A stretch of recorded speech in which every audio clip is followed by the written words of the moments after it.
Conta-me Histórias, um programa especial aqui na Rádio Radical. Boa tarde. O programa Conta-me Histórias de hoje é integralmente preenchido com a conferência do Dr. Álvaro de Matos, na biblioteca. A conferência integrou-se na Semana do Patrono e o tema foi José Félix Henriques Nogueira. Esperemos que gostem. Boa tarde. Estamos aqui com o Dr. Álvaro Matos, Universidade Católica, que no âmbito da semana que estamos a viver, que é a Semana do Patrono, José Félix Henriques Nogueira nasceu nesta semana em janeiro e também faleceu nesta semana em janeiro. Portanto, nós no agrupamento chamamos da Semana do Patrono e convidámos o Dr. Álvaro Matos para vos dar algumas palavras sobre o nosso patrono. E muito obrigado por ter vindo e por aceitar a nossa convidada. Eu vou tratar de um assunto interessante. Muito bem, bom dia a todos. Vamos então falar sobre o patrono da vossa escola, do vosso agrupamento. Estas palestras decorrem, ou têm acontecido, no âmbito de uma efeméride importante. Nós, no ano passado, celebrámos os 200 anos do nascimento do José Félix Henriques Nogueira. Eu agora passarei a falar Henriques Nogueira, para não estar sempre a repetir o nome completo. E, portanto, houve várias palestras, exposições, trabalhos na escola, em Torres Vedras. Não sei se aqui fizeram trabalhos sobre o Henriques Nogueira. Portanto, foi assim um ano de homenagem, de comemoração, a pretexto dos 200 anos do nascimento do Henriques Nogueira. Estamos a falar de uma figura importante, muito importante na história de Portugal, na história contemporânea de Portugal, uma figura muito importante no pensamento político português. Já vão perceber porquê. Aliás, vocês estão no 9º ano, provavelmente vão continuar a estudar na escola secundária Henriques Nogueira. Os que não forem poderão ir para outras escolas profissionais, mas é importante saber quem é esta figura incontornável da história local, da história de Torres Vedras, mas também foi uma figura muito importante a nível nacional e internacional. Henriques Nogueira, irão perceber porquê, eu irei falar um pouco sobre isso. Foi uma figura que foi reconhecida no seu tempo, não só no país, mas também lá fora, pelas suas ideias políticas e sociais. Era um visionário. Vocês, quando forem estudar para a escola Henriques Nogueira, se reparem, tem lá um busto. O busto é do Henriques Nogueira. E lá diz o seguinte, acho que é isto que diz, estou a falar de memória: precursor político e precursor do socialismo e teórico do municipalismo. Eu vou explicar depois o que é isto do socialismo, o que é isto do municipalismo. É um busto que, curiosamente, é feito, o escultor, o Armindo Ribeiro, salvo erro, inspirou-se neste desenho do pai, neste desenho do Bordal Pinheiro, do Rafael Bordal Pinheiro, publicado muitos anos depois da morte de Henriques Nogueira, mas é a partir deste desenho e de um busto que o pai do Bordal fez para o jazigo do Henriques Nogueira, no Cemitério dos Prazeres, em Lisboa, que aquele busto foi inaugurado para a escola em 1990. E, portanto, nós temos um agrupamento de escolas de Henriques Nogueira, temos uma rua Henriques Nogueira, temos uma travessa de Henriques Nogueira. O Henriques Nogueira está na toponímia da cidade, de outros lugares e vilas de Torres Vedras, mas só isto significa alguma coisa, não é? Porque foi uma figura realmente muito importante. Eu sou um caso suspeito, tenho trabalhado muito o Henriques Nogueira. Quando estava na universidade já o tinha trabalhado, descobri lá o Henriques Nogueira, nomeadamente porque me interessam muitas questões ligadas com o municipalismo. E, portanto, o Henriques Nogueira é uma figura incontornável para quem quer estudar o municipalismo no século XIX ou no século XX, isto é, o reforço do poder local, da administração local, não é? Dos municípios, dos concelhos e das freguesias. Ele foi um teórico, foi um precursor de tudo isto. E nós hoje vamos aqui falar um pouco dele. Portanto, esta palestra, vocês já agora um pequeno parênteses, se me quiserem interromper, perguntar alguma palavra mais, eu não estou muito habituado a falar para um público mais jovem, e portanto alguma coisa que não percebam, alguma pergunta que queiram fazer, não tenham vergonha, nós paramos. A ideia é que também haja aqui um debate, que não seja um monólogo. Portanto, eu vou aqui apresentar algumas notas biográficas do Henriques Nogueira. E vocês vão perceber uma coisa. Vamos discutir coisas que estão na ordem do dia. Portanto, nós até temos partido da atualidade para o passado para abordar o Henriques Nogueira. Questões como, por exemplo, o voto obrigatório, questões como o reforço dos municípios, questões como a importância da escola pública. São tudo questões que o Henriques Nogueira abordou, muitas delas pela primeira vez. E, portanto, é uma figura cujo pensamento é de grande atualidade. E, portanto, é sempre bom falar no passado, porque muitas vezes temos a noção que isto é tudo novo. Não, estas coisas muitas vezes vêm todas de trás, não é? Aliás, eu quando começo as minhas aulas, eu parto sempre da atualidade e depois vou para o passado. Portanto, vamos aqui trazer algumas notas biográficas do Henriques Nogueira, desde que nasceu em 23 até à data da morte, que está ali, 22 de janeiro de 1858, morreu com 35 anos, com tuberculose, deixando uma obra, morreu muito novo, mas deixou uma obra política, uma obra literária, sequer muito importante.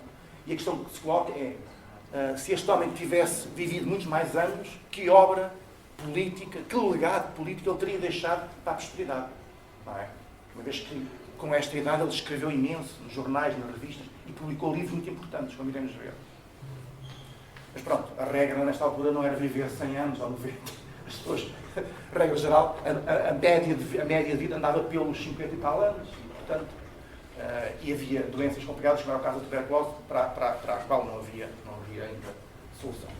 Portanto, depois eu vou aqui trazer rapidamente o contexto histórico. O contexto histórico ajuda a perceber as suas ideias políticas e sociais, o Estado da Nação, isto é, o diagnóstico, a análise que o Henriques Nogueira vai fazer dos problemas do país. Ele é um intelectual e, como intelectual, ele acha que deve fazer uma análise dos problemas do país para depois propor uma série de reformas para melhorar a situação económica e social do país. E, finalmente,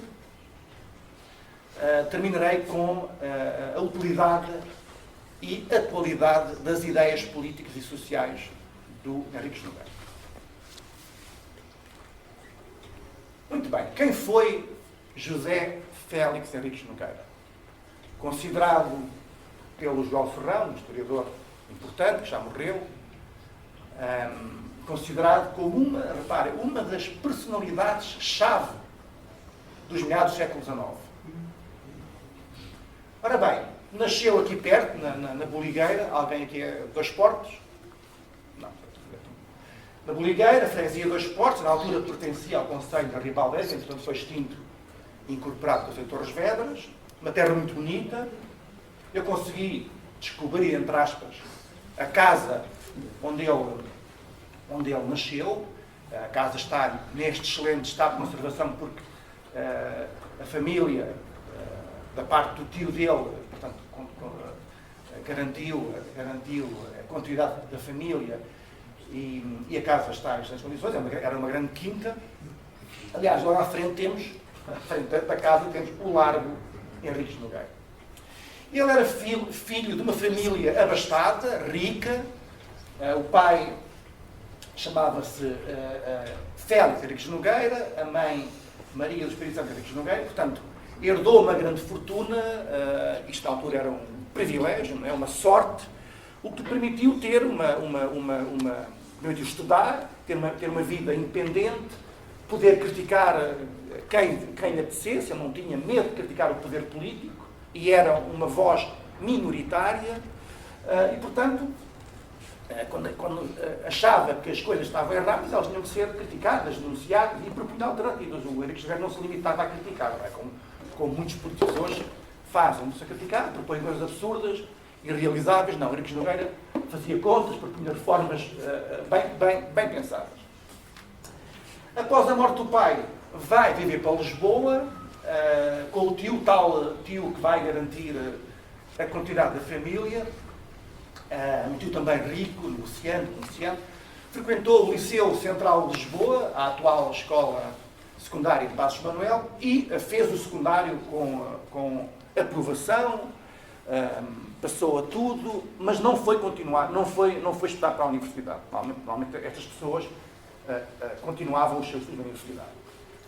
Em vez disso, o Henriques Nogueira, muito novo, com 17 anos, envolve-se na política local, torriense, se quiserem.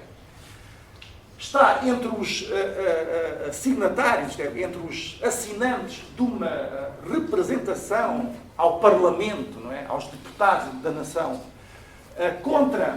exigindo a preservação do Conselho da Ribaldeira, na altura ameaçado de extinção.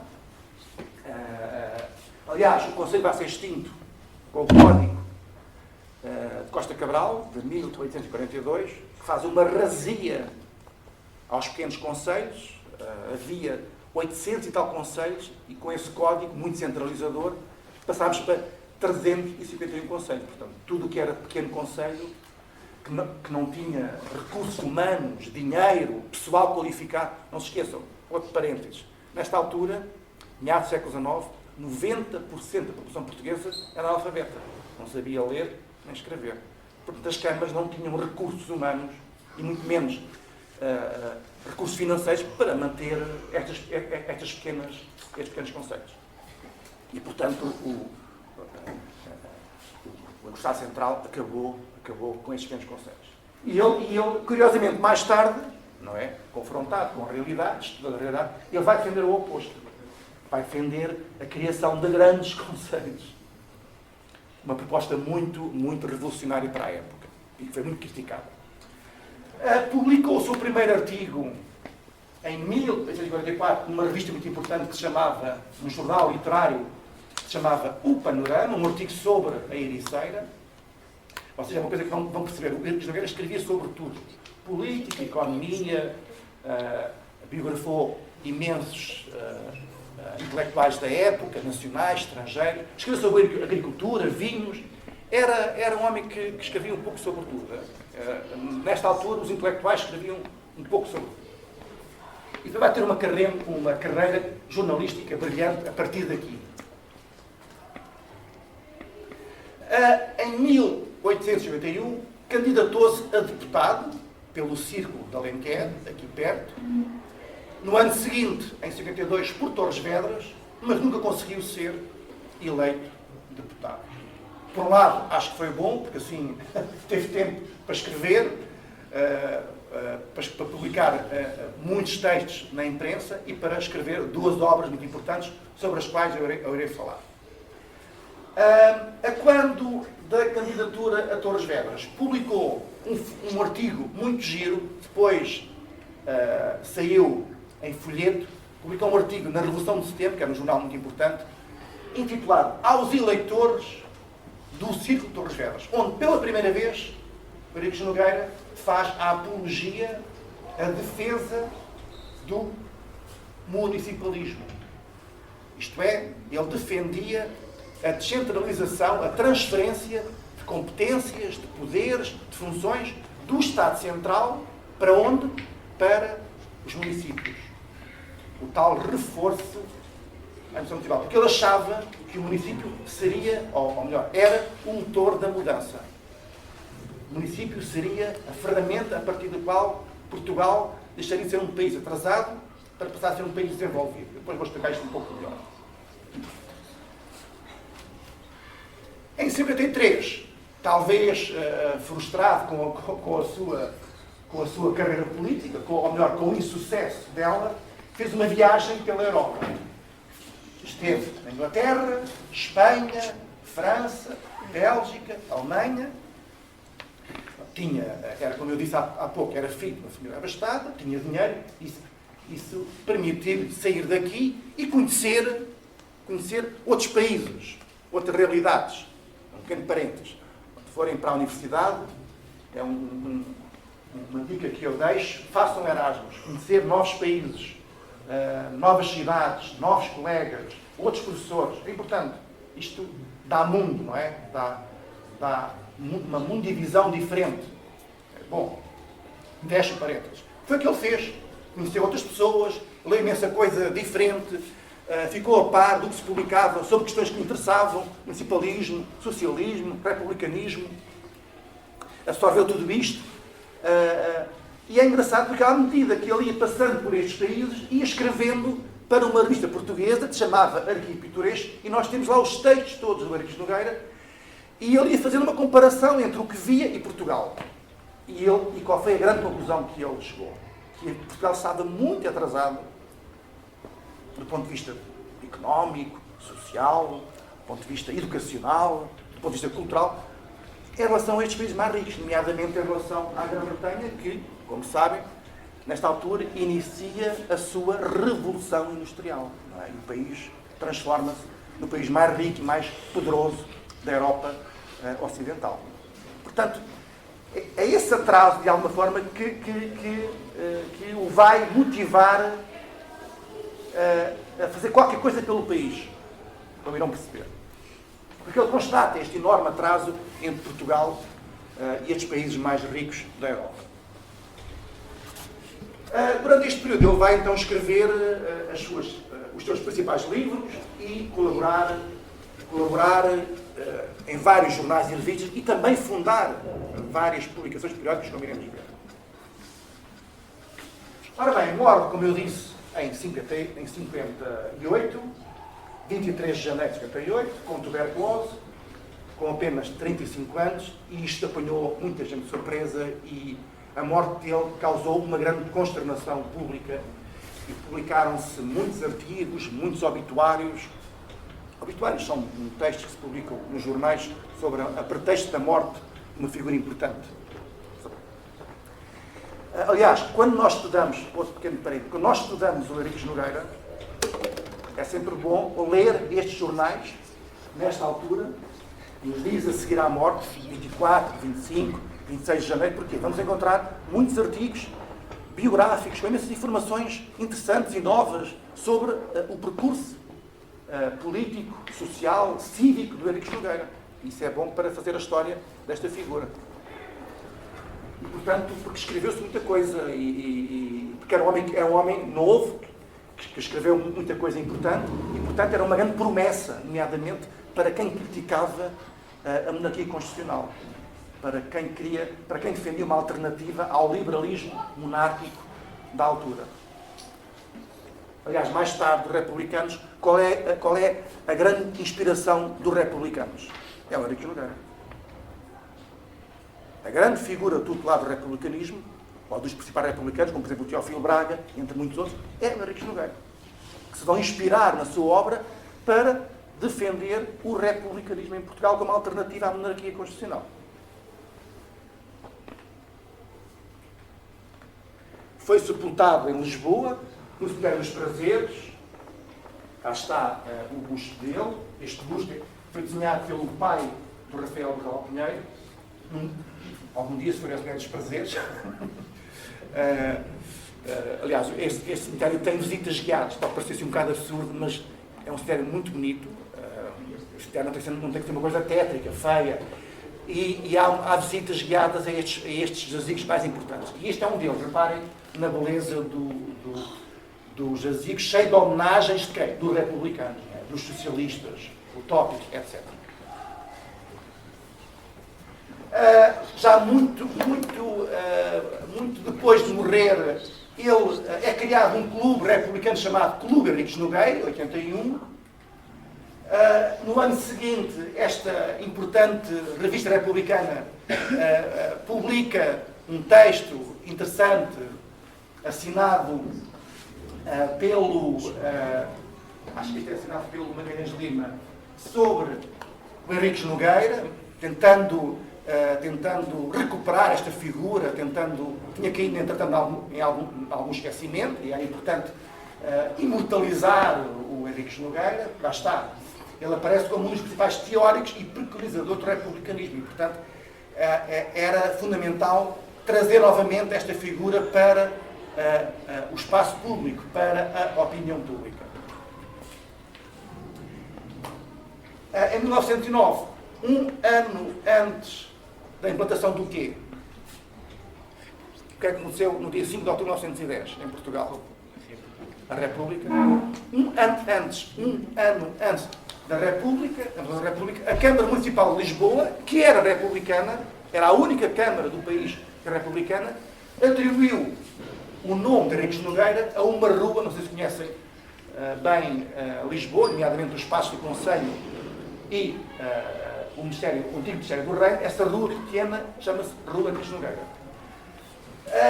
Mais tarde, já em plena democracia, em 87, a Escola Industrial e Comercial de Torres Vedras passou a chamar-se Escola Secundária Henriques Nogueira, com rua homónima, isto é, com a rua com o mesmo nome, em homenagem a Henriques Nogueira.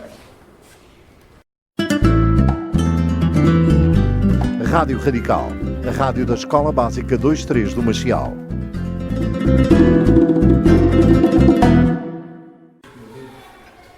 Bem, continuando. Eu disse há pouco que ele publicou livros importantes. Ele publicou 2 livros muito importantes. Em 1851, publicou este livro que se chama Estudos sobre a Reforma em Portugal, onde ele vai fazer uma espécie de diagnóstico, de radiografia aos problemas do país. E a radiografia é completa, é total. Ele vai analisar tudo. A economia, dentro da economia a agricultura, o comércio, a indústria, tudo. As questões sociais, isto é, a educação, todos os níveis de educação, desde a escola elementar até à escola superior, tudo. Ele vai analisar tudo neste livro. E mais do que isso, vai depois propor uma série de reformas para combater aquilo que ele designava como a decadência, ou melhor, os sintomas da decadência do país, a crise do país. No ano, em 56 publica este livro muito importante também, que se chama O Município no século XIX, onde vai aprofundar a sua teoria municipalista para o país. Um pequeno parênteses. Por exemplo, o último governo, este governo que está agora missionário, uma das poucas reformas que fez foi uma reforma administrativa. Isto é, eles cá não sabem, mas inspirada no municipalismo do Henriques Nogueira, que defende precisamente aquilo que o governo tentou fazer, que é a transferência de competências, por exemplo, na área da educação, na área da saúde, na área social, para as câmaras. A Câmara de Torres Vedras aceitou essas competências todas, esses poderes, e pode agora interferir na sociedade nessas áreas, na educação, na saúde, na assistência social, mas também pediu, como contrapartida, dinheiro, não é? Recursos. Não basta transferir competências, é preciso também transferir dinheiro para que as câmaras possam fazer isso. Como bem, isto é muito atual. Cá está, são obras importantes, quer para a primeira geração socialista portuguesa, quer para a estruturação do republicanismo em Portugal. Os socialistas atuais, os republicanos, são muito devedores do pensamento político do Henriques Nogueira e destas 2 obras. Alguns podem não saber, mas são. Ora bem, estes livros também são importantes porquê? Porque eles permitem traçar as principais características do pensamento político, do ideário político do Henriques Nogueira. Que características são essas?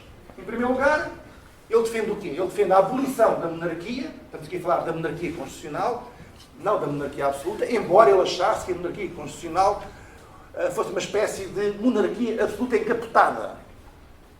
Portanto, ele defende a abolição da monarquia e a instalação da República em Portugal e Espanha.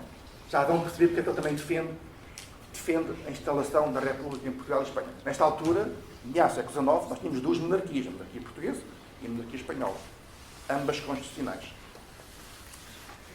Em segundo lugar, reparem, vai defender o desmembramento do Estado espanhol. Isto é, a divisão, a separação das diferentes nações, se quiserem, dos diferentes Estados, das diferentes províncias que faziam parte da monarquia espanhola.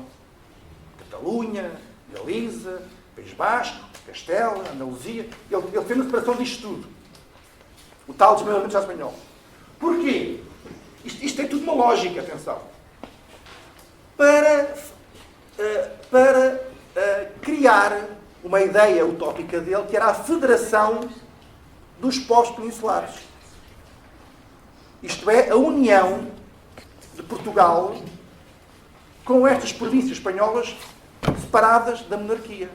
E, portanto, íamos ter uma grande Ibéria. A Grande Ibéria.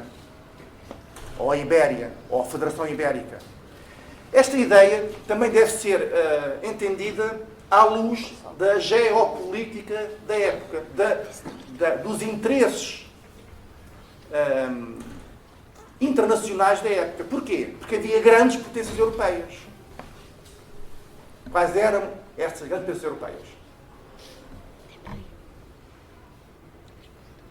Que dominavam a Europa. O mundo com as colónias. Quais eram? A Inglaterra, muito bem. A França e a Alemanha, muito bem.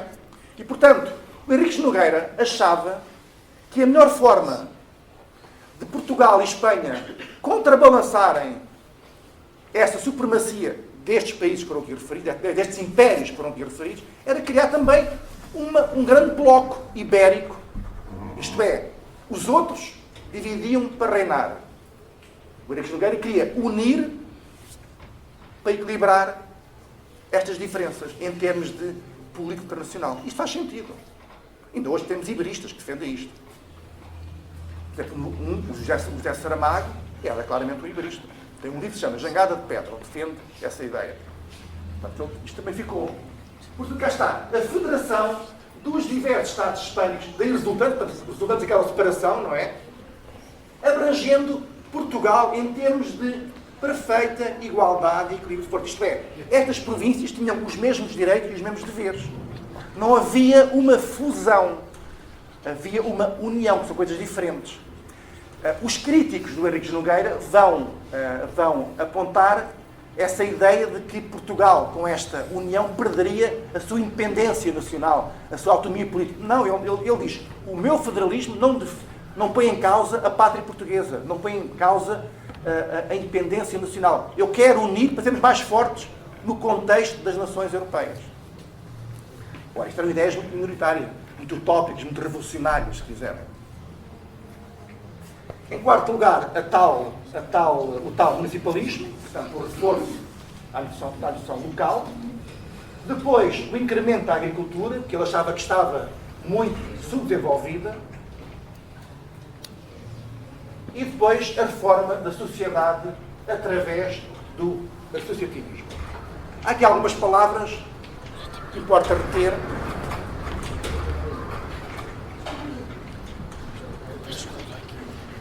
Há aqui algumas palavras que importa reter para caracterizar o pensamento político do Henriques Nogueira. Federalismo, socialismo, municipalismo e associativismo. São quatro conceitos que dá para perceber o seu ideário político. Ora bem, eu tratei há pouco do Henriques Nogueira como publicista. O que é um publicista? É um escritor público, político. Agora vou falar do Henriques Nogueira como jornalista. Aliás, não se pode perceber o Henriques Nogueira sem entender estas duas vertentes. Publicista, autor de livros, jornalista, autor de artigos na imprensa. Uma coisa é indissociável da outra. Ele escreve, como eu disse há pouco, sobre tudo, sobre vários assuntos. Reparem, agricultura, educação, iberismo, caminhos de ferro, vinhos, eleições. Ele escreve sobre tudo. Ele está preparado para escrever sobre tudo. Como vimos há pouco, começou a colaborar no Panorama e ele escreve para os jornais e revistas mais importantes da época. Estamos a falar aqui de jornais e revistas muito importantes que contavam com a colaboração dele. Porquê? Porque ele já era reconhecido como um intelectual, como um político importante.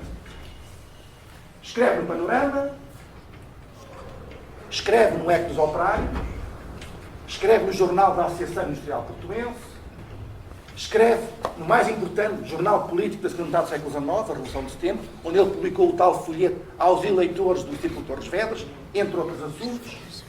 Escreve na Revista Peninsular muito sobre federalismo. Aliás, há outra figura aqui de Torres Vedras, que é o Barzi Cunha, que colaborou também nesta revista. Ele tinha aqui uma quinta, era a Quinta das Pederneiras. Escreve no Escalabitano, escreve no Arquivo Pitoresco, quando ele publicou os tais artigos, as tais reportagens das cidades que ele visitou, dos países que ele visitou. A colaboração está aqui toda. Mas Henriques Nogueira não se limita a colaborar. Ele próprio vai fundar revistas e jornais. Ele era pago. Isto era pago, esta colaboração. Era paga, não era para o modo. Hoje a maior parte destas colaborações não se pagam, mas na altura era pago. Portanto, por exemplo, vai fundar o Arquivo Democrático, onde biografou, onde escreveu textos biográficos sobre diversos autores estrangeiros, Victor Hugo, Mazzini, Raspail, Lamartine. Portanto, ele também foi um divulgador, ele não só foi um teorizador, como foi também um divulgador de intelectuais de referência, de políticos de referência, de pensadores importantes estrangeiros em Portugal. Sobretudo, pensadores de ideias com as quais ele se identificava. Socialismo, republicanismo, associativismo, federalismo. Bom, se vocês estudarem estas figuras, vão perceber que isso bate certo. Ajudou a fundar um jornal importante, que é o jornal O Progresso, onde ele vai assegurar uma espécie de comentário da atualidade política e social e cultural do país, escrevendo dezenas de artigos para este jornal, e finalmente publicou o Almanaque do Cultivador, onde vai escrever vários artigos sobre agricultura. Portanto, podemos concluir que, frustradas duas tentativas de participar no poder político, Henriques Nogueira, vai afirmar-se como figura de destaque, de relevo, no contrapoder, isto é, no jornalismo. Não se esqueçam que o jornalismo é uma espécie de contrapoder ao poder político. É no jornalismo que se faz o quê? O escrutínio, não é? A crítica do poder político. E ele vai afirmar-se, ele não se afirmou como político, afirma-se como jornalista e como publicista. É muito importante. Em suma, há algumas ideias que importa reter, que convém reter. Aliás, vocês depois quando forem para a escola secundária vão ter que fazer trabalhos sobre Henriques Nogueira, já tem aqui uma vantagem enorme em relação aos vossos colegas. Importa aqui reter algumas notas que serão úteis para o futuro.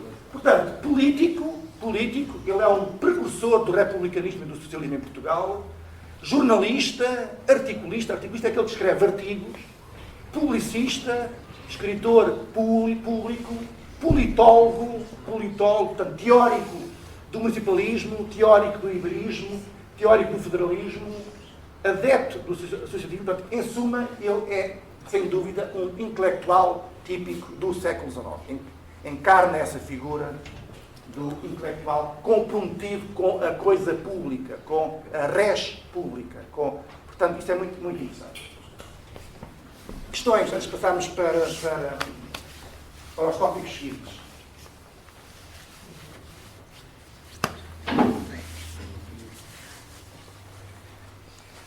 Muito bem.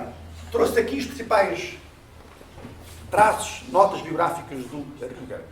Agora, apesar disto tudo, ou a par disto tudo, ele vai fazer duas coisas muito importantes.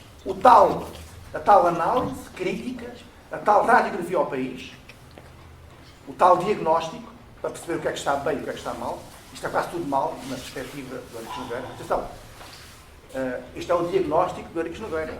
Isto tem que ser o historiador, quando faz história desta altura, tem que ter uma perspectiva mais abrangente, não é? O Henriques Nogueira não é o dono da verdade absoluta. É o diagnóstico dele, em alguns casos, bastante certeiro. Portanto, vai fazer o diagnóstico, mas há um contexto. Esse contexto é o contexto da regeneração. Vocês já estudaram a regeneração? A segunda metade do século XIX? Não estudaram? O fontismo? Não? Não. Eu vou só dar aqui umas breves notas do que foi a regeneração.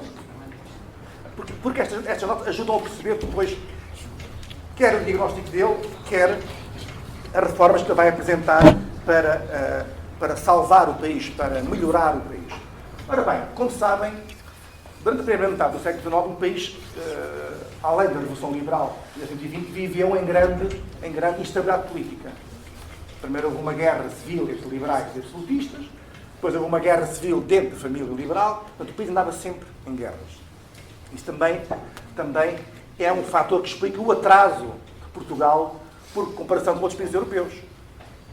Por exemplo, a Inglaterra, na primeira metade do século XIX, praticamente não teve nenhuma guerra civil e, portanto, avançou, fez a sua revolução industrial que permitiu ser o país mais rico e mais poderoso do século XIX.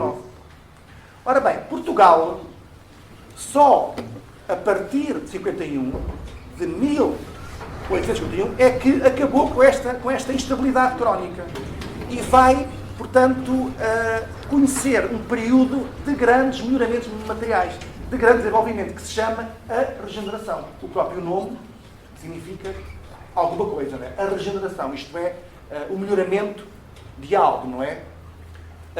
É durante este período que a regeneração ou fontismo, segunda metade do século XIX, é durante este período que o país conhece estabilidade política, crescimento económico, vários melhoramentos materiais, caminhos de ferro, estradas macadamizadas, pontes, barragens, etc. Conhece o novo Código Administrativo. Tudo isto feito, em grande parte, à conta de grande endividamento externo. Isto é, não havia dinheiro, não havia capital interno e, portanto, estes melhoramentos, esta política de melhoramentos materiais foi muito feita à custa de endividamento externo. Isto é, foi com o dinheiro, sobretudo dos franceses e dos ingleses, que Portugal conseguiu construir os seus caminhos de ferro, fazer estradas novas, construir pontes, construir barragens, etc. Isto é uma constante na nossa história. Ora, o Henrique Nogueira vai criticar esta opção de fazer uma modernização com base no endividamento externo. E ele, de alguma forma, teve razão, porque isto depois trouxe alguns problemas, nomeadamente a bancarrota do Estado português no final do século XIX. E nós, em democracia, já conhecemos 3 bancarrotas por causa deste endividamento externo. Portanto, foi a regeneração. Ora bem, ele olha para a realidade e vai encontrar várias razões para a decadência do país. Que razões são essas?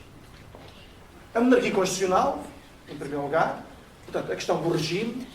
Ele chamou-lhe complexo, monstruoso e antinómico de poderes. Ele achava que a monarquia era um problema, era um bloqueio, era uma força de bloqueio ao crescimento do país. Um Estado entrópico, um Estado muito burocrático. Hoje também achamos que há muita burocracia. Não é? Nesta altura, então, a burocracia ainda era muito maior. Com um funcionalismo inútil e dissipador. Ele achava que havia muitos funcionários públicos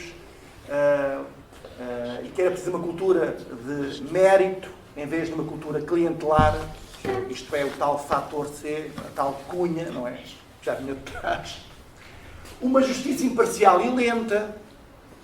Hoje continuamos a criticar a justiça porque é muito lenta. Uma administração local decadente e na penúria. Uma agricultura insuficiente e improdutiva. Uma indústria com graves dificuldades. Um comércio em crise. Uma assistência social igualmente insuficiente. Uma educação pública desprezada e irregular. Eu há bocado referi. 90% da população portuguesa era analfabeta, não sabia ler nem escrever. Eram poucos os que eram alfabetizados. Henriques Nogueira era um deles e não continuou os estudos universitários. Portanto, isto é muito forte. Para Henriques Nogueira, a sociedade portuguesa estava mergulhada, reparem na força da expressão, na agressividade da expressão, num ludaçal infecto.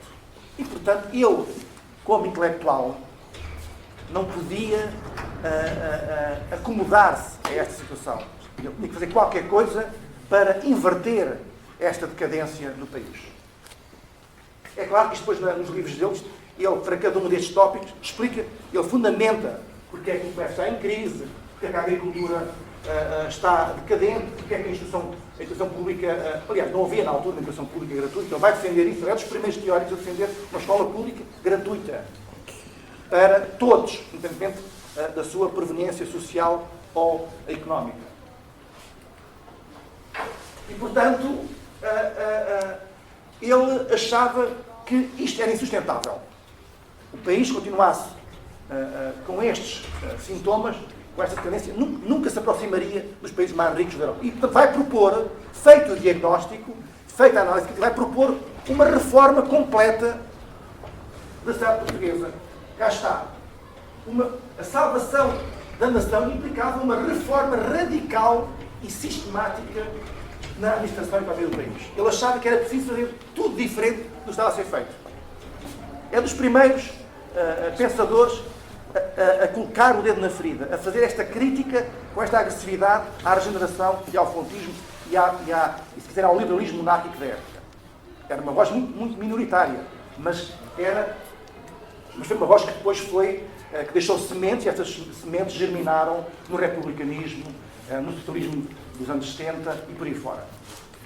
Ora bem, muito bem, ele fez o diagnóstico, ele fez a análise, ele traçou a radiografia do país, descobriu uma série de problemas que bloqueavam o seu desenvolvimento. O que é que ele vai propor para que Portugal deixasse de ser um país tão atrasado, tão analfabeto, tão embrutecido como ele dizia? Ele vai propor várias reformas. Em primeiro lugar, a reforma do Estado. Eu, quando falo em Estado, falo em Estado Central. Essa reforma teria que ser feita através, lá está, outra vez, através do municipalismo. Isto é, o Estado Central tinha que transferir para as câmaras, para os municípios, as tais competências, funções, atribuições, para que o município pudesse, porque mais próximo das populações, porque mais próximo dos reais problemas das populações, pudesse resolver os seus problemas. Isto é o tal municipalismo. A reforma que é feita de cima para baixo. Portanto, o Estado transfere para os municípios funções, recursos, dinheiro, para que eles possam resolver localmente os problemas reais das populações, os problemas concretos das populações. Na área da educação, na área da saúde, na área da assistência social, etc, etc. Ele achava que os conceitos eram o motor da mudança. Em segundo lugar, a reforma dos costumes, a reforma moral do país. Para a reforma política, a solução é o municipalismo. Para a reforma moral e ética, a solução é o associativismo, as associações locais que estão no terreno. Aqui estamos a falar das questões relacionadas não só com os costumes, mas também com a educação, por exemplo. A reforma feita de baixo para cima. Duas reformas. De cima para baixo, a reforma do Estado. De baixo para cima, a reforma ética, moral, se quiserem. Da combinação do cruzamento destas duas reformas, nasceria o quê? Nasceria a República. Esta situação é dele. O governo do Estado feito pelo povo e para o povo, sob a forma nobre, filosófica e prestigiosa da República. Portanto, do cruzamento das duas reformas, nasceria, no seu entender, a República, que iria substituir a monarquia constitucional. Mas isto não está completo. Se no plano interno a solução para o país era o municipalismo, no plano externo a solução era o tal federalismo. Daí a defesa da Federação Ibérica. Portanto, reparem como tudo isto se completa, como tudo isto tem lógica. Ele está aqui a esboçar, a criar, a propor uma alternativa total ao liberalismo monárquico da altura, tendo como principais pressupostos o municipalismo e o federalismo ibérico. Isto do ponto de vista teórico faz muito sentido. Cá está uma federação onde todos os Estados, todas as províncias tinham os mesmos direitos e os mesmos deveres. Não há uma fusão, há uma união. Hoje estamos com a Rádio Radical.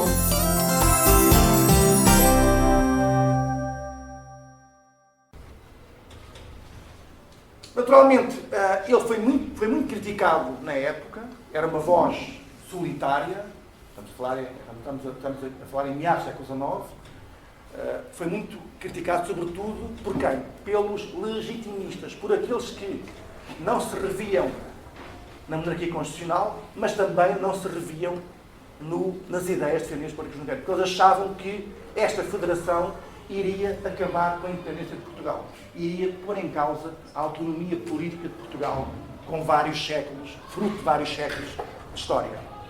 E, portanto, embora ele se tenha sempre defendido na imprensa destas críticas, insisto, o que ele dizia era, atenção, eu não ponho em causa, a minha federação não põe em causa a autonomia do país, a independência de Portugal. Eu defendo uma união para sermos mais fortes no plano interno e no plano externo, no contexto das potências europeias.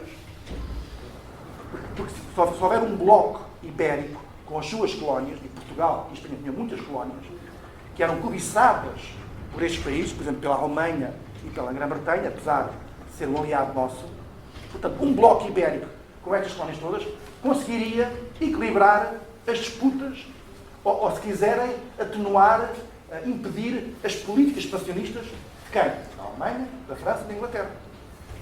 Isto faz sentido.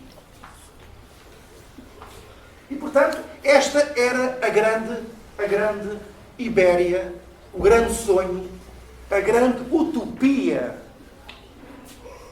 do Henriques Nogueira. Utopia. Utopia, se quiserem, espécie de, neste caso, país ideal, não é? Onde não haveria fome, onde não haveria pobreza, onde não haveria analfabetismo. E ele foi acusado de ser um utopista, de ser utópico. Esta é a grande Ibéria de Henriques Nogueira. Cá está Portugal, Galiza, Catalunha, Castela, País Basco.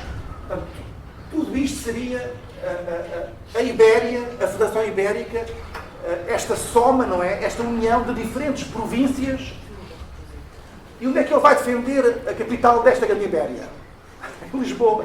Enquanto os iberistas espanhóis defendiam a capital em Madrid. Era outra das críticas que depois havia aqui esta questão, não é? Aliás, é engraçado, já um pequeno parênteses, havia outros iberistas, pelo Coutinho Coelho, vai ser na capital onde? Para evitar esta disputa entre Portugal e Espanha, em Santarém. Mas não foi uma ideia muito popular. Portanto, isto foi, surgiram mapas da Ibéria de Henriques Nogueira. Aliás, outro parênteses, vocês hoje olham para a Espanha, e o que é que nós estamos a assistir em Espanha? O que é que a Catalunha quer? A Catalunha quer mais autonomia. Alguns querem independência, querem sair da monarquia espanhola. O que é que o País Basco quer? O que é que muitos galegos querem? Os galegos são muito adeptos a esta ideia da União Ibérica com Portugal. Há muita proximidade entre a Galiza e Portugal. Portanto, esta ideia, daqui a uns anos, pode voltar a ressurgir no pensamento político português. Nós temos alguns, há quase citei o escritor Zé Saramago, mas há outros intelectuais que defendem esta ideia de uma Ibéria dentro da União Europeia. Não põe em causa a independência de Portugal e a independência de Espanha. Há muitos políticos que veriam com bons olhos o desmembramento da monarquia espanhola. Uma coisa é ter uma monarquia que é um lado tão grande, outra coisa é termos aqui uma Catalunha, uma Galiza, para Portugal talvez fosse melhor do ponto de vista político internacional. Esta questão vai ressurgir, vai reemergir se quiserem. Portanto, é uma questão que continua também muito atual. Esta é a grande Ibéria. Portanto, Federação, República, Municipalismo e Associativismo são, sem dúvida alguma, palavras-chave do pensamento político de Henriques Nogueira. Em síntese, a tal reforma política, portanto, na administração central, sobretudo no reforço da administração local e na justiça. A tal reforma espiritual e moral do país, através das associações locais e, finalmente, a Federação Ibérica. Reparem, isto é uma frase dele, destinada a libertar as nações peninsulares do predomínio dos fortes, os tais países que foram aqui referidos. E o único caminho conducente a uma verdadeira revivescência das nacionalidades ibéricas. Aliás, ele é tão utópico que ele achava que depois da Ibéria, o que é que surgiria? A República Universal dos países. Ele achava que a criação da Ibéria poderia ser um estímulo para a criação de uma grande Ibéria Universal, que era a República Universal, onde não haveria guerras, onde não haveria fome, onde não haveria disputas. cá está novamente a dimensão utópica do seu pensamento, muito influenciada pelos socialistas utópicos europeus.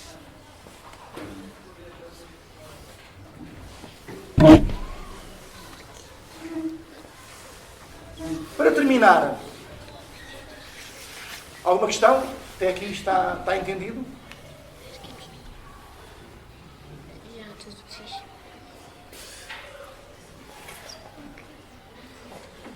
Vou terminar com algumas questões inerentes ao pensamento político dele, mas que são úteis, aqui entre aspas, ou que são atuais.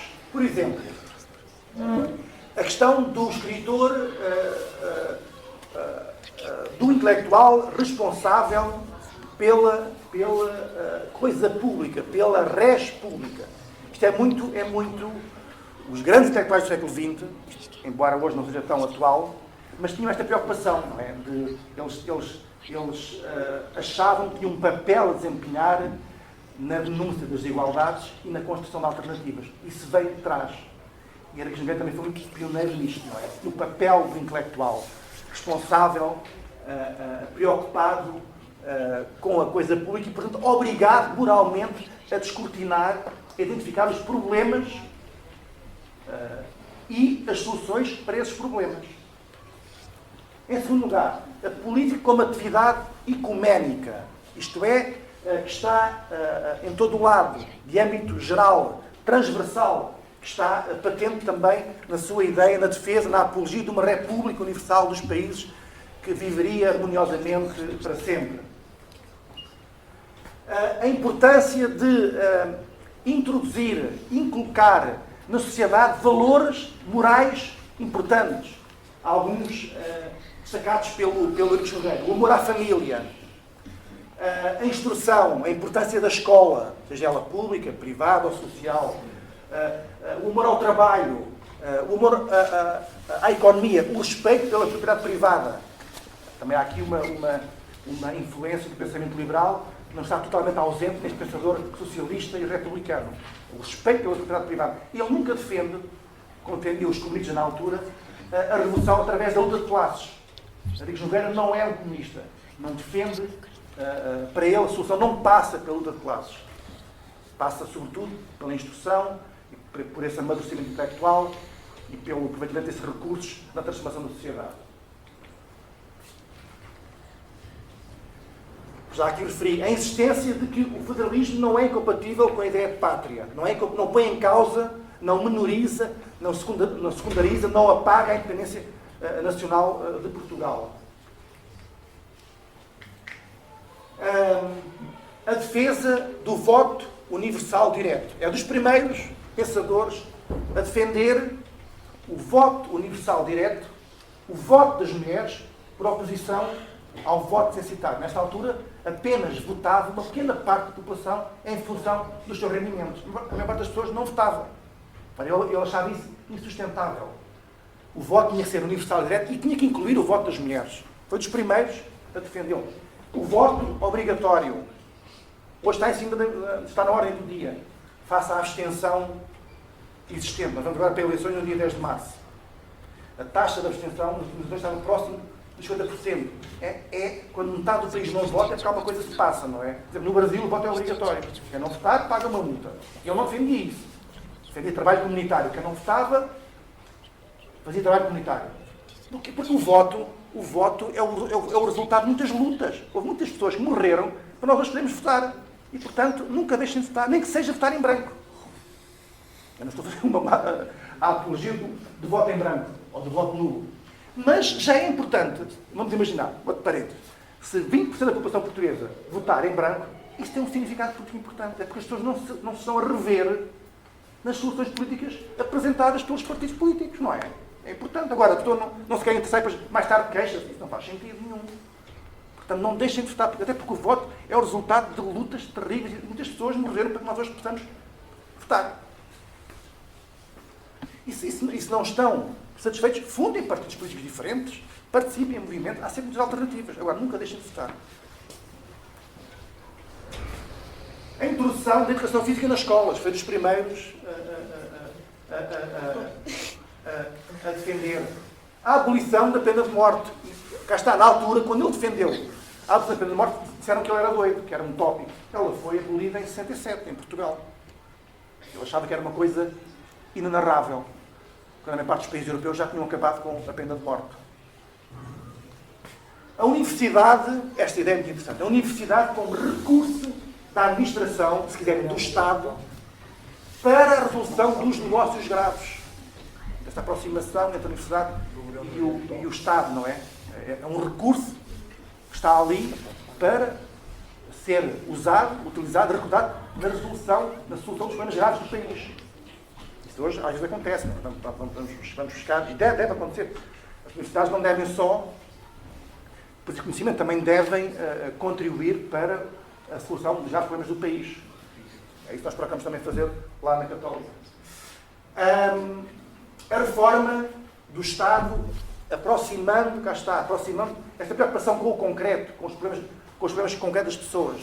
Quer dizer, ele muitas vezes é acusado de ser muito teórico, muito abstrato. Não. É claro que tem que haver alguma teoria para depois nós não podemos resolver problemas concretos a partir do nada. Tem que haver alguma teorização, não é? Tem que haver alguma abstração. Mas depois temos que trazer aquela abstração, ou se quiserem, traduzi-la em propostas concretas. Os reais problemas das pessoas. É isso que importa. Daí a importância do município, que estava lá próximo. Não é? Era a instituição que estava próxima das pessoas. Vocês hoje ouvem muito falar da política de proximidade. Era isso que ele defendia. Por último, o problema do analfabetismo, da ignorância, que ele achava que era uma coisa, que era talvez o principal fator bloqueador do crescimento do país. Não há nada mais oposto aos interesses do indivíduo e da sociedade do que este fatal embrutecimento. E nesta altura, sem dúvida, havia um fatal embrutecimento com mais de 90% da população analfabeta no país. E, portanto, ficamos por aqui. Obrigado pela vossa atenção.